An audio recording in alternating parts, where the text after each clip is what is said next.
All right, so um I I currently do not trade a model. Sure. What I currently trade now is more. And this one over here, as we mentioned, is the output label. So this Yeah, what I currently trade now is more of delivery. So I trade the delivery of price. So um what I expect at these particular lines. We won't go too much into how I arrived at these current lines. I'm going to get a fresh chart, and on this fresh chart, I'm going to basically be giving you guys a very, very, very, very highly probable model, an actual model, something that you can go in the market, look for day by day. So we're gonna establish a few rules before we get into it, all right?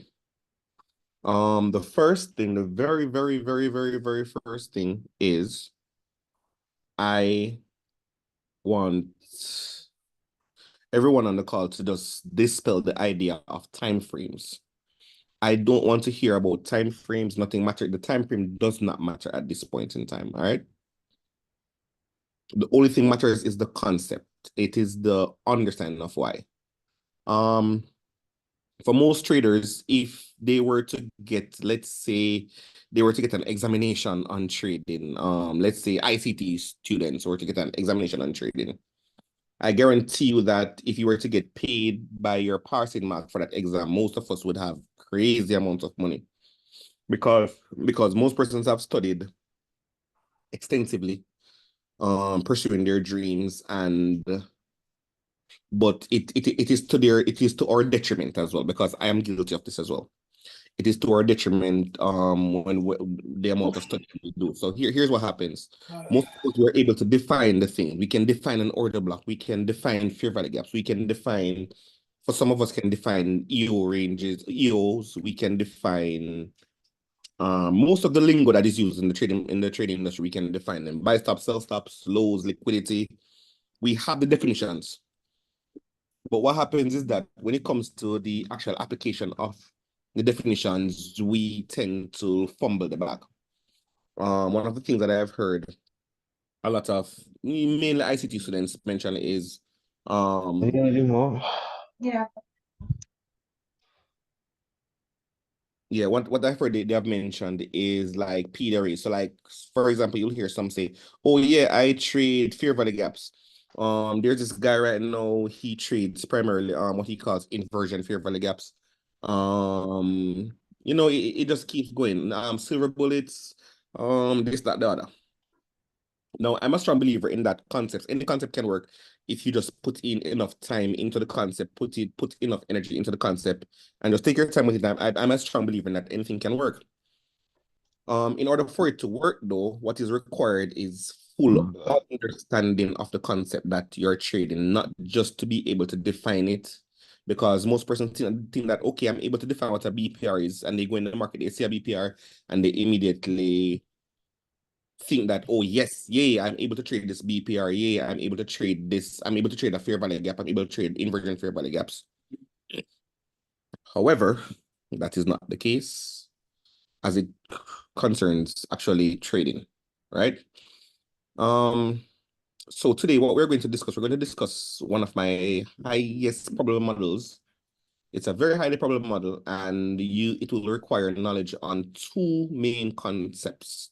Number one, an efficiently traded range, and number two, rejection blocks. We have to have definitions, clear definitions for those, and what exactly we want to see, so that when we open a chart, we're not just looking to say, oh, this is a rejection block, and we're guessing the rejection block.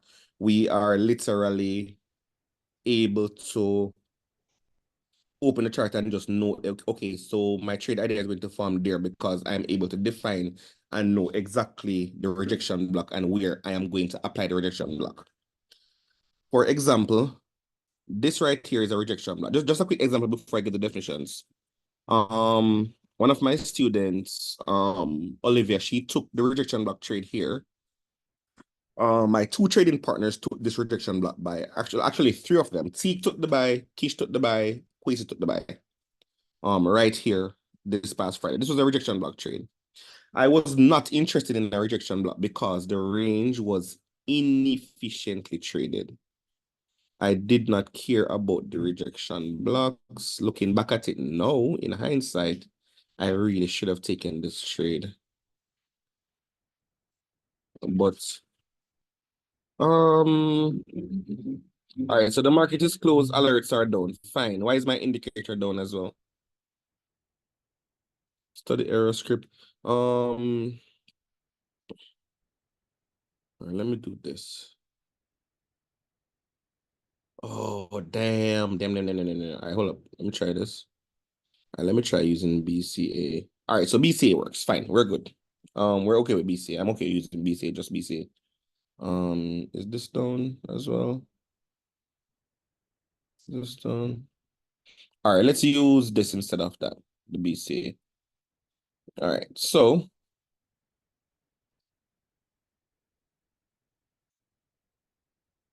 yeah, so like I was saying, they took the trades right here and so forth. So what we're gonna do, we're gonna get into discussing my rejection block model. This is a high problem model. This is a model that Kishane, he was instrumental. He was the main character in this model being developed. So first we're gonna discuss what an inefficiently versus efficiently traded range is. All right. And I want you guys to know that there's a difference between having a balanced price range and an inefficient traded price range or an efficiently traded price range. All right. I'm sure that most of the person on the call, you guys are familiar with ICT's teachings, right?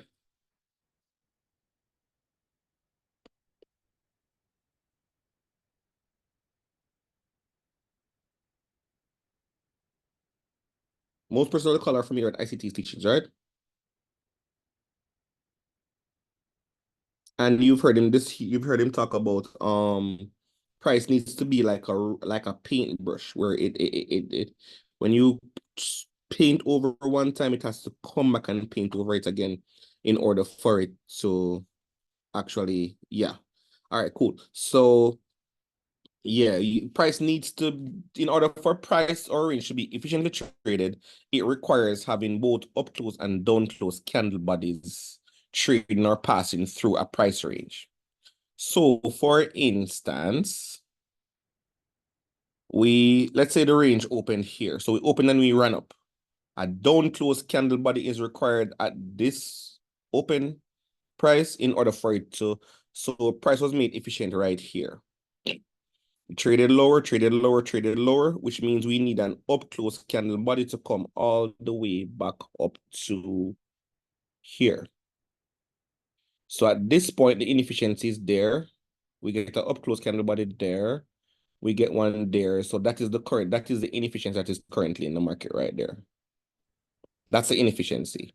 Is everybody clear on what I just said, or should I go over it one more time? Joined just now. Can you repeat the model? Okay, so we're talking about efficient traded ranges versus inefficient ranges versus balance versus imbalance. When you have an imbalance in the market, in order for it to be an imbalance, it means that price has to be inefficiently traded. What I mean by price being efficiently traded, I mean that for every up close candle body, you have a down close candle body that meets it. The range that I am trading here, and this concept is not limited to this range, is the overnight session range, which was placed on YouTube by Kish. So for that range, we open that range at 4 a.m., which is right here, right? We trade up. At 4:10, price is inefficiently traded here. Why? We need a down close candle body to come in and fill in all these up candle bodies right here. Trade down close candle body, efficiently traded range. Keep on going down. The range is no longer efficient. We now have a sell side inefficiency. Once a candle body comes up, the inefficiency still exists right here. So between here and where the price was made efficient right here with this down candle, we need an up close candle body right here. Efficient, efficient, efficient, efficient, efficient, efficient, efficient, but there's an inefficiency still here. This range is balanced because you have a down close candle body, wick coming up into the range, and a wick is enough to push the market or move the market away from an inefficiency. However, that wick becomes a failure swing for me or internal liquidity. If a candle body came to close up here, then the range would have been efficiently traded. So as of now, as of right here, the inefficiency is this red box. It is balanced, but it is not efficiently traded. Have I lost anybody so far? This is very important that you get this bit.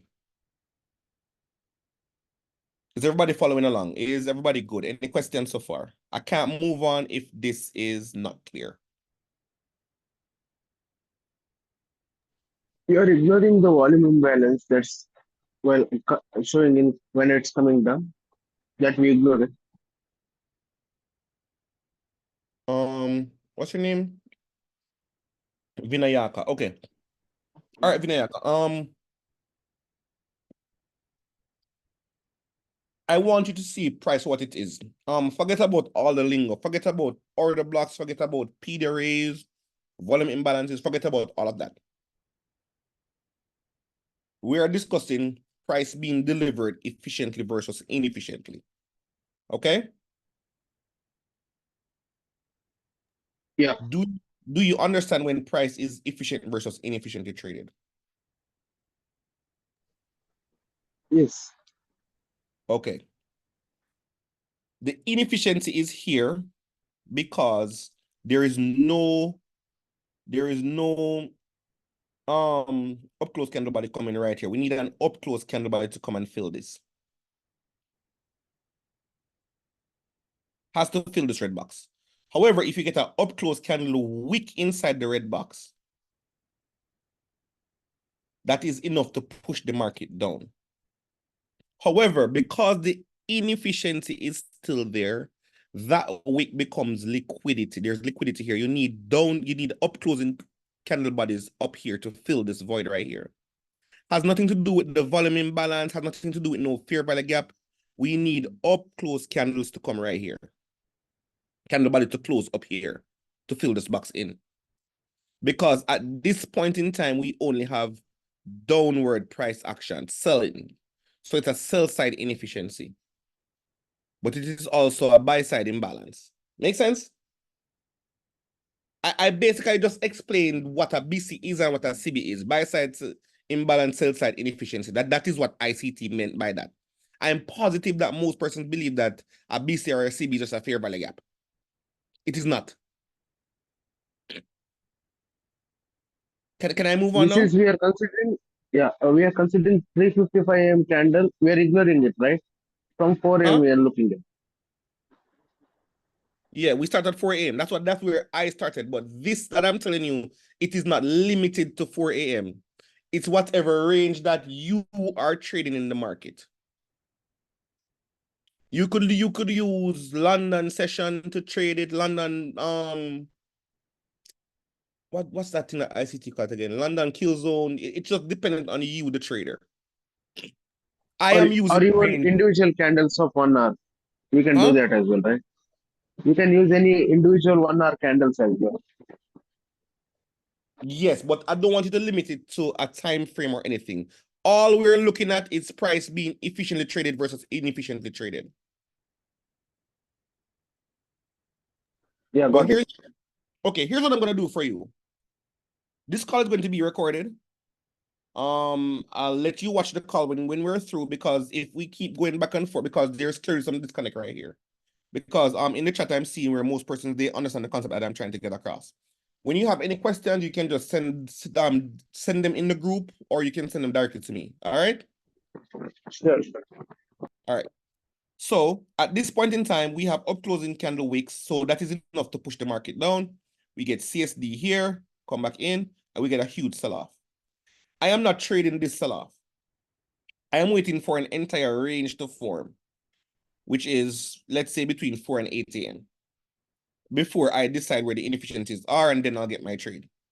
All right, so at this point in time, right here at this up candle right here, we have selling, selling, selling, selling, no buying whatsoever, no buying.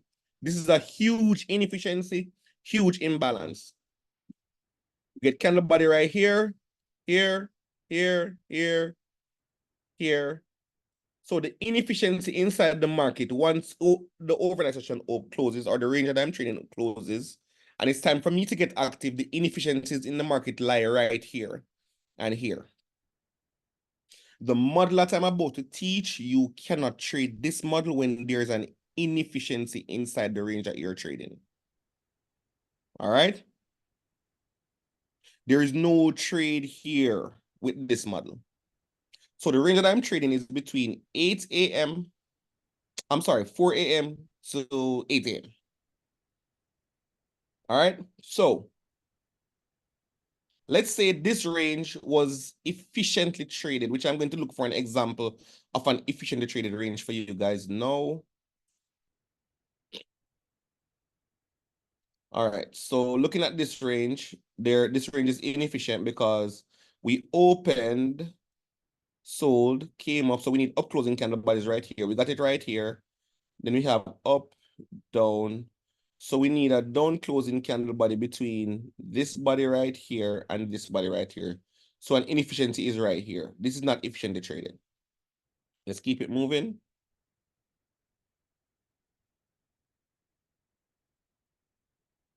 All right, so same here. Down, we open, down close, up close. So the inefficiency is going to be from where this up close candle body came here to there. So you need a down close candle body coming back down there in order to fill the imbalance. Let me turn off this magnet. So the inefficiency in the market is right there. Wick down there is enough to push the market up. All right. So that area is inefficiently traded, but the down closing wick makes it efficient, makes it balanced. Before the wick, the down closing wick, it was an imbalance and it was an inefficiency. All right, this range is inefficiently traded. In essence, what I'm trying to get across to you guys is that whenever you have an efficiently traded ranges, at that point in time, rejection blocks come alive. This is an inefficient range as well because we had selling, selling, selling, and we still haven't had an up close candle body come back here. All right, so it would seem we have a winner. No, we don't. Have an up close candle there, down close candle body runs through. So you need an up close candle body between here and there. So the inefficiency is right there. We need up close candle bodies right there in order for that to be efficiently traded. Same. Inefficient. This is inefficient price action. You won't get the trade that I'm talking about. So this model, if you're going to use the overnight session for this model, it is going to literally be a model where you won't get a trade every single day. This model did not show up that particular week. All right, let's see here. I think we have a winner here. All right, so we opened here, traded up, down.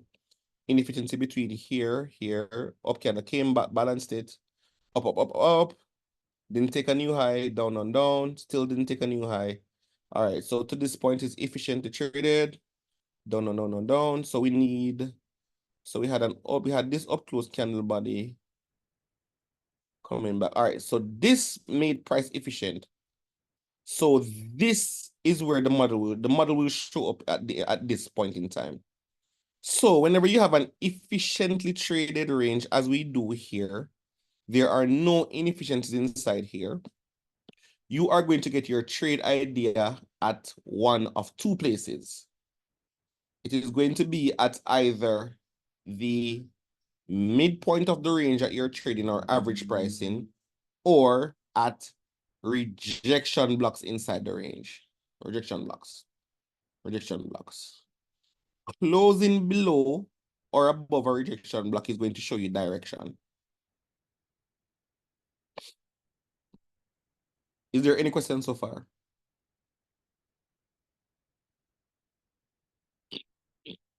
Any questions?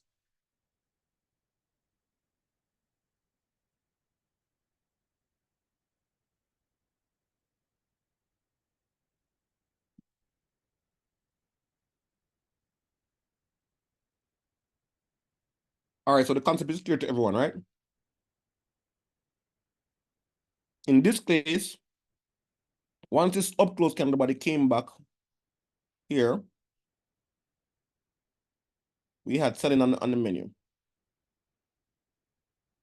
CSD, come back, down.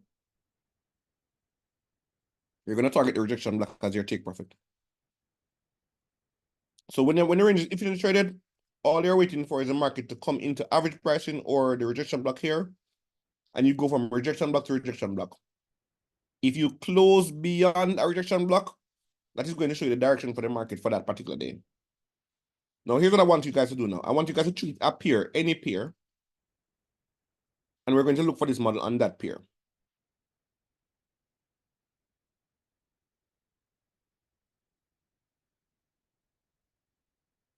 By the way, does everybody know what a rejection block is?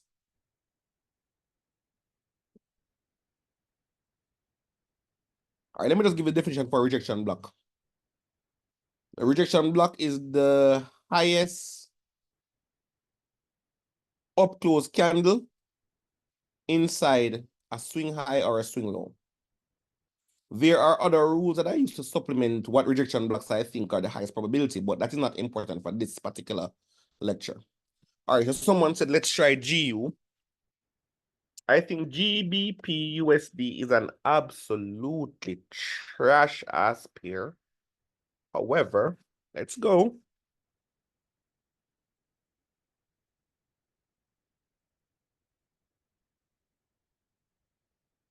All right, so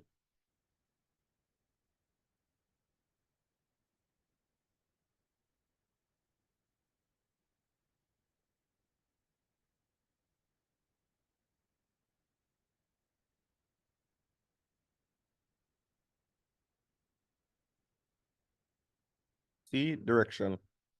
Can't miss with this shit. Once the market traded back here, we were efficiently traded up, closed below right here.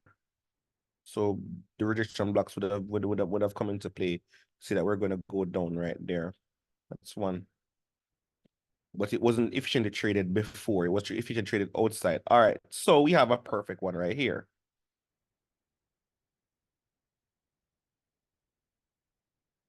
All right, so here is it.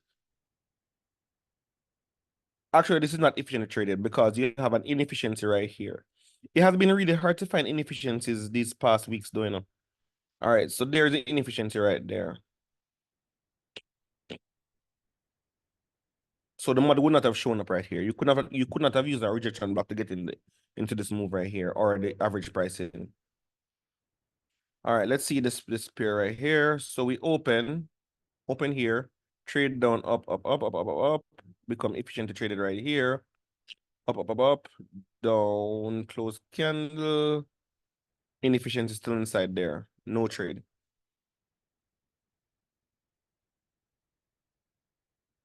Aha. And ladies and gentlemen, I think we have found a winner. Yeah, we have. All right, so down, up. We need up close candle body right here, right?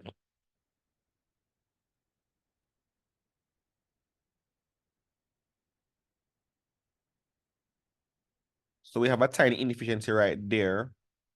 But how inefficient is this? I have a doubt. Yeah, you said in the inefficient zone, if wick comes up, it is not filled. We need a body, right? But that wick in some smaller time frame will be a body, right? No, at the start of the call, I said that we're going to forget about time frames. We're only using one time frame for setup to form on. In this case, I chose the 5-minute time frame. So the inefficiency Okay. I has to thought be on 5 minutes. The inefficiency has to be on the 5. So this here is inefficiently traded. It may look pretty, and the main reason why this looks pretty is because inside this up candle we had, so we opened, we traded down, traded up. So we had selling. Then this candle opened, traded up, which was buying, selling. So we had a lot of wicks inside this area. So this would have been enough for me to know that, okay, once we push down below average prices and close below average pricing, we're going to go lower, and I'm going to target the rejection block right here. But this is a whole different kind of, you can say, lesson that would have been warranted. This is what Kishin calls a brick wall. When you have multiple wicks in an area, you have buying and selling inside the area. So this is a brick wall. We shouldn't pass through here. So the moment I seen this reject, if I were trading live, I would have known that I'm looking for my trade here or at the rejection block here to go lower, even though the inefficiency is there in the market. All right. All right, let's go. All right. Can someone tell me if this is efficiently traded or inefficiently traded? This range right here.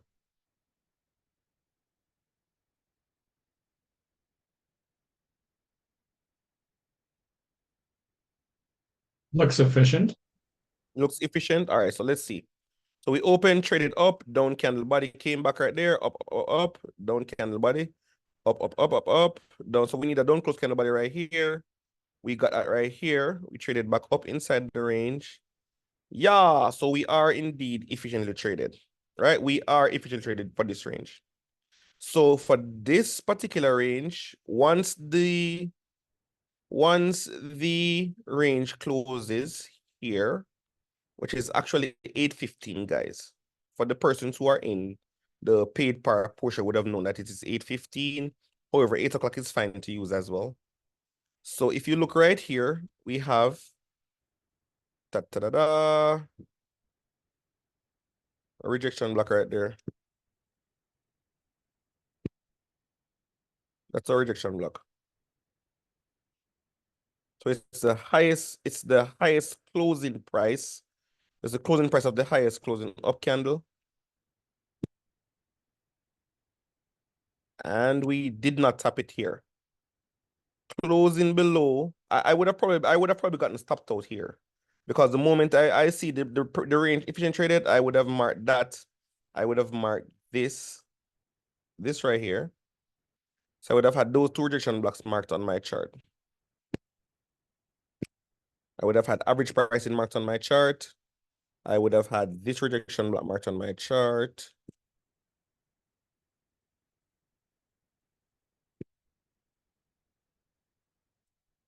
And I would have had this rejection block marked on my chart.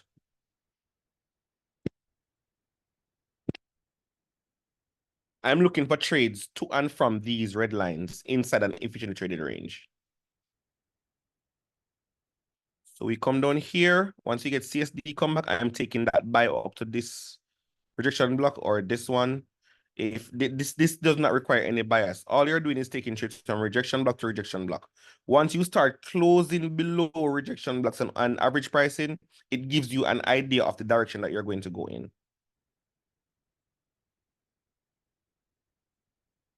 So where this may not have given you the precision that I'm probably used to on the Nasdaq index, you can see it for what it is. Close below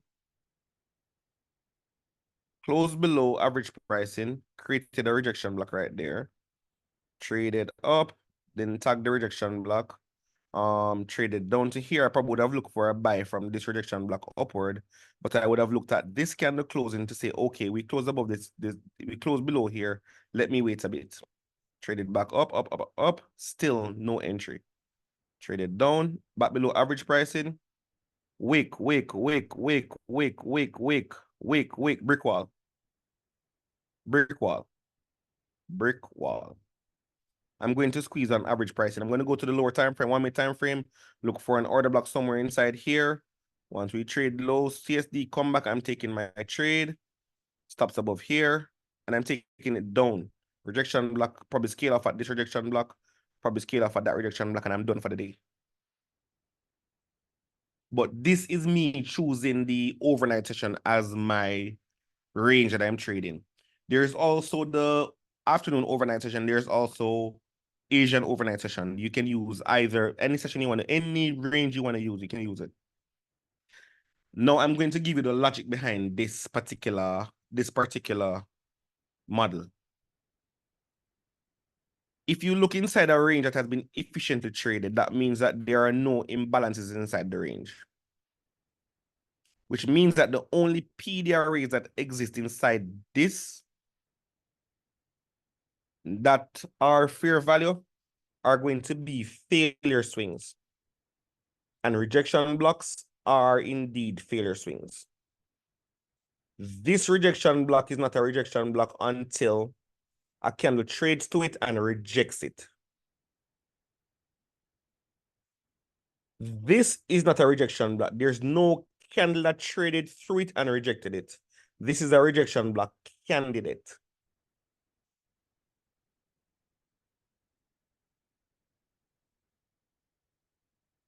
I'll take questions now. This model will not show up on one pair every single day. If you want to trade this mechanically, it may require you having multiple pairs in your watch list. If it is that you want to have a high frequency of trading, which I don't believe is necessary. I believe that all you need to do is basically just scale up your lot size. That's all that's needed. So whenever you see this model and you squeeze on this model, then you're getting the maximum amount of money that you can say, okay, I'm comfortable with $1,000 for the week. I'm comfortable with, all right, personally, guys, for me, I won't lie to you guys. I'm comfortable with like anywhere between like $80 to $100. I'm comfortable with that for the day, for me personally. But you have to remember that I'm trading high frequency. I can take anywhere between 2 to maybe 8 positions per day easily. But, sorry if this was answered. I just joined the call. What are the pink ranges? Oh, we did not discuss the pink ranges. I also will not be discussing the pink ranges. The pink ranges are just a part of an indicator that I had made. Yeah, so like I'm saying, I'm comfortable with anywhere between like $70 to $100 for a day, honestly speaking. I'm okay with that. That's like 15 or maybe $16,000 in my currency. And the minimum wage in my country is $15,000 a week per week for a 40-hour work week. So I'm good with that. For now, this is the year I plan to kind of scale up or scale into the profits. But like $70 to $100 per day, and I'm talking about like a good winning day, is it can translate into an amazing week. 750 withdrawals, $800 withdrawals, $600 withdrawals, $500 withdrawals. That depends on how the week goes. There are going to be those weeks where you're going to get smacked. But the losing weeks would basically account to maybe $100 lost for the week. But y'all should get the point. So it's just a matter of scaling your lot size up. So if you can get this set up like maybe 1 or 2 times for the week, then trust me, guys, you're golden. I have a particular student who he has gone ghost, and this is the only thing that he trades. He understands this model to the point where he can tell you the exact days that it is highly probable. Like, will this Zoom be posted in the group? I will post the Zoom somewhere for you guys to get it to watch so that you can rewatch it. But let me check to see if the WAP site has a section for the free persons, and I'll definitely post it in the free section. All right. But this particular model, I can tell you, it has potential to do crazy things. Whereas we may not have seen the efficiency on NAS for this particular range, we could probably use our range. Let's use one of the purple boxes as one of the ranges, right? We're going to use the purple box as one of the ranges right now, all right? All right, so look at this purple box here. It is it efficiently traded or inefficiently traded? This is efficiently traded, guys. This is efficiency at its finest. This is efficient at its finest, right? So here's what we're going to do. We're going to mark the rejection blocks inside the range. Rejection block candidates inside the range. There's no more rejection blocks. Well, actually, this is a rejection block, but not so much because we have this up. It is a rejection block, but this is not a definition of a highly probable rejection block for me. Let's find the midpoint of the range.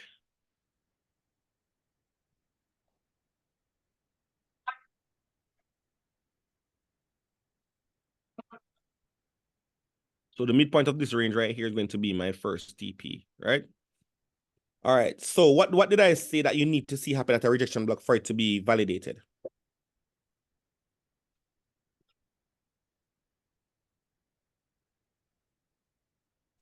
Rejection. Exactly. A candle has to trade into it and reject. We got a rejection right here. Boom. No CSD. Got the rejection right here. This is an up candle. Oh, this is an up candle. This closes an up candle. So this would be a very tricky trade for me to take. But I have seen this work enough times to know that I'm going to take it. So my trade is going to look something like this for this trade. Once I get the rejection, my entry is going to be at the open price of this candle right here. And my stop loss is going to be at the low of the candle that rejected it. And my take profit is going to be at my first TP is going to be at the midpoint of the range. And we already got a close above here, even though we don't have a valid rejection block over here. So my next TP is going to be up by this rejection block right here. Nice and easy. Came back, stopped us out. That's fine. I would have taken profit right here. Let's see if we can find another purple box. All right, this one does not look efficiently traded. It is not. There's inefficiency inside this one. Can't use it there. Is this one efficiently traded? I think not. Let's find another one. You guys can choose a range as well. It doesn't matter the range. This will work in any range. Once you look at a range in price, all right. Why is it tricky? It's tricky because it was an up candle that it closed. The up candle. You'd preferably want to see a down candle right there, because up candle formed lows formed by up candles are liquidity.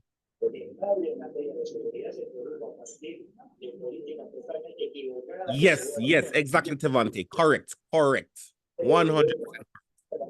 But like I said, I've seen that model. That model that I'm discussing, I've seen it work so many times.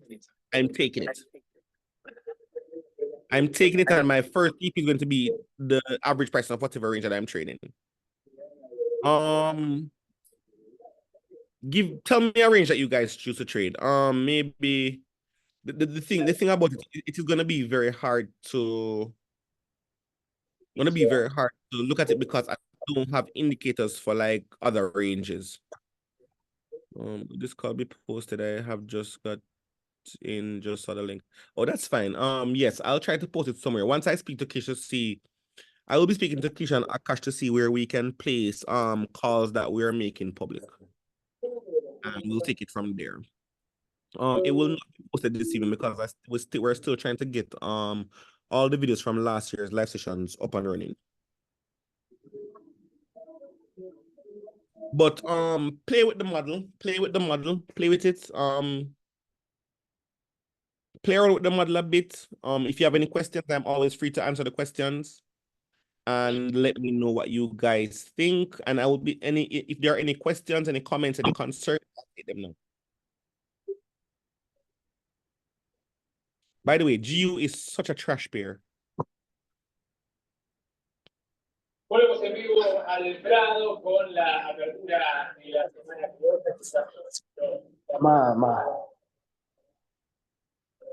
This pink range looks like it was efficient traded on and this is Bitcoin. Let's see what happened. All right, Ah. so here's a perfect example. Perfect example. All right, efficient. This range is efficiently traded, right? De jubilada. The pink range right here. Can you mute, please? All right. No, yo I'll de stop. jubilada.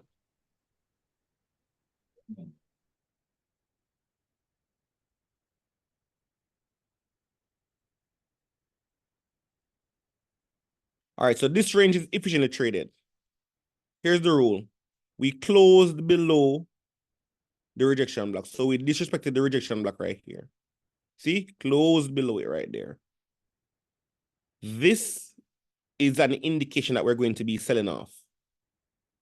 I want to sell at either the midpoint of this range or at the rejection block that got disrespected if I get CSD. Lowest closing down candle inside the rejection block. There you go. Want to see an up candle form there if you're looking for CSD. Up candle, no CSD, no, you got CSD. We got CSD here on this candle. So your entry is going to be somewhere inside here. Of course, you know that fair value gap, order block, whatever you all want to trade. If that's what floats your boat, then fine. But the concept is what I want you to see. So see, all right, so let's take it at the order block. So you would not have gotten a trade until all the way over there. You can have a points differential. You can aim for lows, previous lows, whatever it may be. Whatever it is that you're looking at. And this one would have gotten stopped.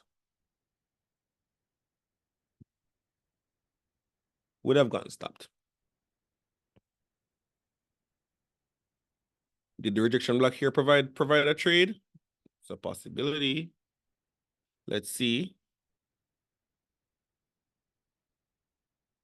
Highest closing up candle inside the range. Traded up into the range. Would not be comfortable taking this one, or I would not be taking anything here because we closed above it. Closed above the range here. So I would not be looking for any CSD or anything. No form fit in the data. Either it works or it doesn't work. Did it work right here? If you can trade it, rejection block here. Lowest closing down candle is this one right here. It didn't work. So I think it's safe to say that Bitcoin is going to need some work with this particular model. But I know it works on NAS because I use it. The days it works, highest probability is days where there The is rejection block we see the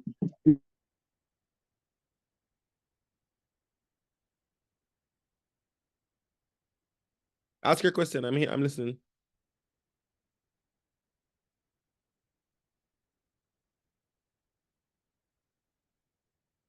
Listen. I don't want anybody on this call to be impressed by this model. My hope for this particular model is that you see what I've done is I've given you something that I've seen work over and over. It works multiple times. This is what you want. You want Wabaki, our call is right after this call, Wabaki. I'll tell you exactly what the pink box is after this call. Once I close this call, I'm going to send you a link, and then we can do our call that we should have done from yesterday. All right. So what you need as a trader is I don't want you guys to have something that says, oh wow, this is amazing, or you've seen something amazing, you say that it worked.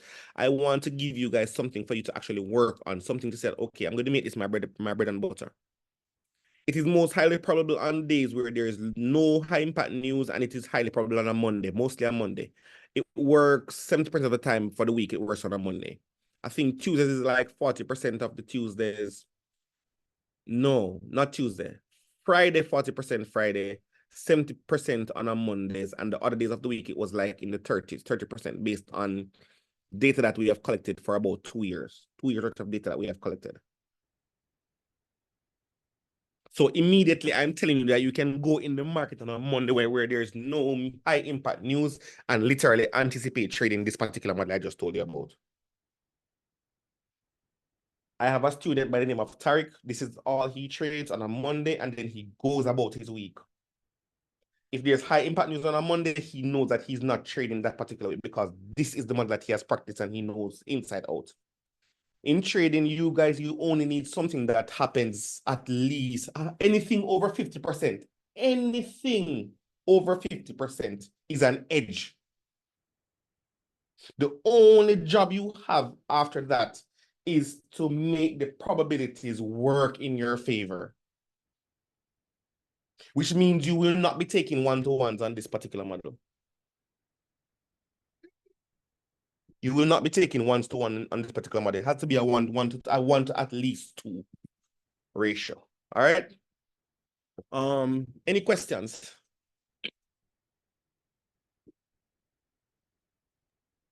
So could you quickly summarize it? Like you find an efficiently traded range and you see a rejection block being closed through, and then you look at the CSD entry off of the rejection block that has been traded through, right? No. When you have an efficiently traded range, there's no imbalance inside an efficiently traded range. If you are going to get a trade that is going to leave that range, it is going to form at a rejection block or at the equilibrium or the midpoint of that range. That's where you're looking for your CSD on your entry time frame. Okay, cool. A rejection block is a rejection block only when it has been rejected. For instance, this right here. This is a rejection block candidate. Once this happens, it is a rejection block. No. Your entry is normally going to be inside the wick or the closing price of the candle that rejected the rejection block candidate. This from between here all the way over to here is an efficiently traded range. It is not a range that I am imagining buying it. It's a range. Low, high, dealing range. We're inside the range between here and here. Where's your trade going to form? At equilibrium or at the rejection blocks. There you have it.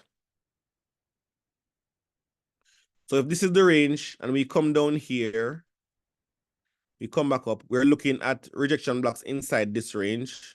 Lowest closing down candle, which is this right here. See it? Yep. Lowest closing down candle inside a swing low. Highest closing up candle inside a swing high. And you're using those as your reference points once the range is efficiently traded. If there are inefficiencies inside a range, that is not for you.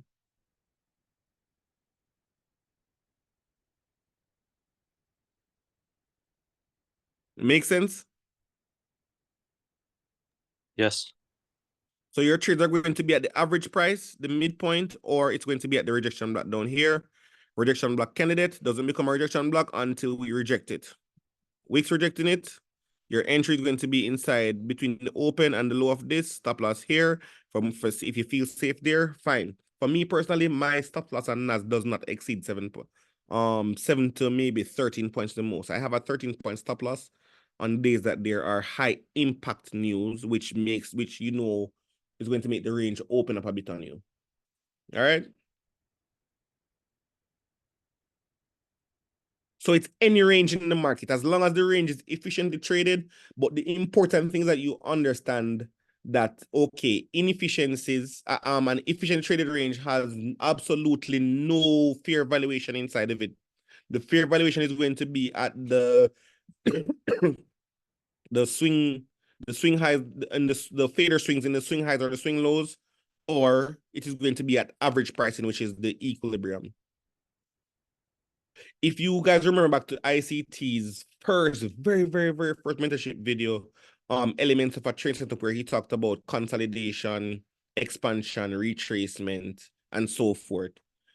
When the consolidation was, how did the market move away from the consolidation range? It had to go to average pricing or something to do so. But the key is understanding that, okay, what PD arrays are going to be used inside a range, which it may have fair value gaps inside the range. But how impactful is like, all right, look at this, inversion fair value gap. The person who took this inversion fair value gap would have probably gotten wrecked. Because the range is efficiently traded. So the BPR won't come into play there. They won't trade. That fair value gap is not highly probable. Once the range is efficiently traded, the fair value gaps are no longer highly probable inside that range. Because those fair value gaps are just that, fair value gaps, not an actual imbalance or inefficiency. Make sense? Yes. Just a matter of understanding the concept. The range is efficient. The stops are going to be at the rejection block. Also, do not fear if you see the market run through the rejection block and take it slow. What you are focused on is this point of the rejection block get rejected. This is not a rejection block, by the way, guys. Don't climb the down candle. Even though you have a swing low there, it's not a rejection block. You want to see a rejection block form like this, like down, up, down. Like for instance, this one can be used because this is a doji right here. Not my favorite. Not my favorite. So it can wick through the rejection block, but if the body is close, not outside of it, it's still valid. Exactly, because you wanted to reject the rejection block candidate. Makes sense. Yeah. All right, so this call has gone on a little bit longer than I intended. This was just to give someone somewhere something to just focus on, something to look into, some form of hope or something. Like I said, anything over 50%, guys, it's an edge. Anything at all over 50% that happens at least 51% of the time can be used to make you profitable, all right? All right, so I have one more call now with I have a call with Wabaki. It should have happened from yesterday. It's a very, very important call. It's actually to sort some things out in the community. I'm gonna get to that now. If you guys have any questions, you can just ping me inside Discord. All right. Yeah, you're welcome, Ron. It may not look impressive by any stretch of the imagination. That is exactly what I was aiming for. That is the reality of trading. You don't need anything impressive to make money. It just has to happen as often enough as you'd like. All right. All right. So you guys have a good rest of the weekend. Like I said, ping me if there is any questions.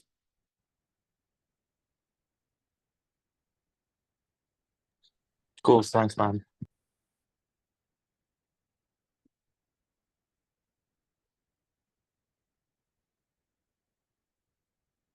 Same to you, Angie. Have a great weekend, Angie.